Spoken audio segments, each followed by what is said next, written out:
सकती है। वर्ष 2000 में झारखंड के अलग राज्य के रूप में स्थापना के पश्चात बिहार वास्तविक तौर पर कृषि प्रधान राज्य होकर रह गया। सुनने और सुनाने में यह गर्व का विषय हो सकता है कि हम तकरीबन 93 लाख हेक्टेयर क्षेत्रफल वाले प्रदेश हैं, जिसमें लगभग 76 लाख हेक्टेयर सकल बुआई का क्षेत्र है।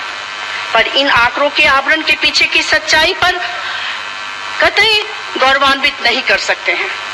महोदय, निम्न उत्पादकता, बढ़ती लागत, सही दाम नहीं मिलना, कृषि से जुड़ी आधारभूत संरचनाओं का अभाव, जल प्रबंधन नीति का अभाव, पूंजी की कमी इत्यादि समस्याओं से जूझता बिहार की खेती और यहाँ के किसान जिन परिस्थितियों में जीते हैं, उसे किसी लच्छेदार भाषणों और रोज रोज की सरकारी घोषणाओं से नहीं बहलाया जा सकता।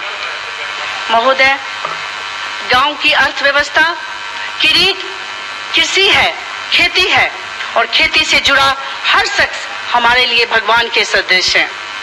अगर आजादी के 70 सालों बाद भी हमारा भगवान भूखे पेट सोने को मजबूर है, तो इसके लिए किसकी जिम्मेदारी तय की जाए? वो भी जब तक 15 वर्षों से आपकी सरकार हर रोज यह कहती नजर आ रही है कि न्याय की दृष्टि से यह धरती किसानों की है।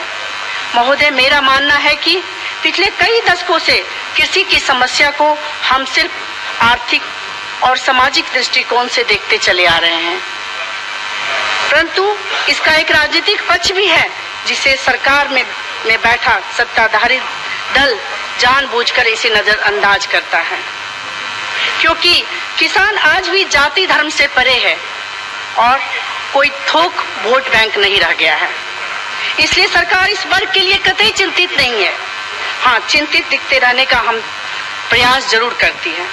तभी तो कृषि के लिए कृषि रोड मैप बनाया गया है और कृषि कैबिनेट पर जितनी योजनाएं बनती है, उसी के अनुपात में कृषकों की दशा और बिगड़ती चली आ रही है।